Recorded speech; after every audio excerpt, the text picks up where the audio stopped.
ধর্ষণ ও যৌন সহিংসতা নিয়ে যখন আগেই আন্তর্জাতিক সমালোচনার মুখে ভারত, ঠিক সেই সময় নতুন করে বিস্ফোরক এক বিতর্কে উত্তাল বিশ্ব রাজনীতি।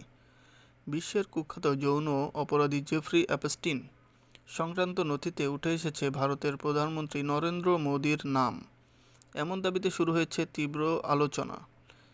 এই অভিযোগ কতটা গুরুতর, সরকারই বা কী বলছে, বিস্তারিত জানাচ্ছেন রাফিন ইসলাম। যৌন সহিংসতা ও ধর্ষণ এই দুটি শব্দ ভারতের জন্য নতুন কিছু নয়। সাম্প্রতিক বছরগুলোতে একের পর এক নারকীয় ঘটনার কারণে আন্তর্জাতিক অঙ্গনে প্রশ্নের মুখে পড়েছে দেশটি। আর এর মধ্যেই নতুন করে বিতর্কের জন্ম দিয়েছে এক আন্তর্জাতিক নথি, যার কেন্দ্রে রয়েছে কুখ্যাত যৌন অপরাধী জেফ্রি অ্যাপস্টিন।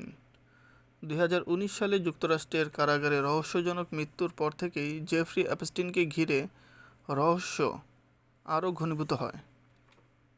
সম্প্রতি মার্কিন প্রশাসনের পক্ষ থেকে প্রকাশিত তথাকথিত অ্যাপস্টিন ফাইলসে রয়েছে 30 লাখের বেশি পৃষ্ঠার নথি, প্রায় 2000 ভিডিও, 1,80,000-এর বেশি ছবি। এ নথিতে বিশ্বের বিভিন্ন দেশের প্রভাবশালী ও উচ্চপদস্থ ব্যক্তিদের নাম উঠে আসায় নতুন করে আলোচনার ঝড় উঠেছে। এই নথির একটি অংশে উল্লেখ করা হয়েছে 2017 সালের জুলাই মাসে ইসরায়েল সফরের সময় ভারতের প্রধানমন্ত্রী নরেন্দ্র মোদীর নাম একটি ইমেল যোগাযোগে উঠে আসে, এমনই দাবি করা হচ্ছে। তবে নথিতে নাম উল্লেখ থাকলেই তা সরাসরি কোনো অপরাধের প্রমাণ নয়, একথাও বলছেন বিশ্লেষকরা। তবুও বিষয়টি সামনে আসতেই তীব্র প্রতিক্রিয়া দেখা যায় রাজনৈতিক অঙ্গনে। বিতর্ক ছড়িয়ে পড়ার পর দ্রুত অবস্থান স্পষ্ট করেছে ভারত সরকার। 31 জানুয়ারি ভারতের পররাষ্ট্র মন্ত্রণালয়ের মুখপাত্র রণধীর জয়সওয়াল বলেন, অ্যাপস্টিন ফাইলসের সঙ্গে যুক্ত বলে প্রচারিত একটি ইমেইলে প্রধানমন্ত্রীর ইসরায়েল সফরের উল্লেখ রয়েছে।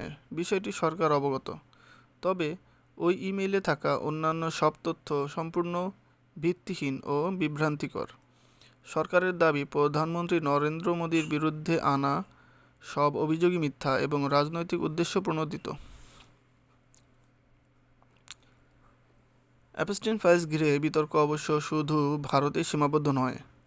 এর আগেও এই নথিতে উঠে এসেছে মার্কিন প্রেসিডেন্ট বিল ক্লিন্টন এবং বর্তমান প্রেসিডেন্ট ডোনাল্ড ট্রাম্পের নাম। মার্কিন ডিপার্টমেন্ট অফ জাস্টিস জানিয়েছে, এই নথি প্রকাশের মূল লক্ষ্য ছিল অ্যাপস্টিনের অপরাধ সংক্রান্ত আইনি প্রক্রিয়ায় স্বচ্ছতা নিশ্চিত করা।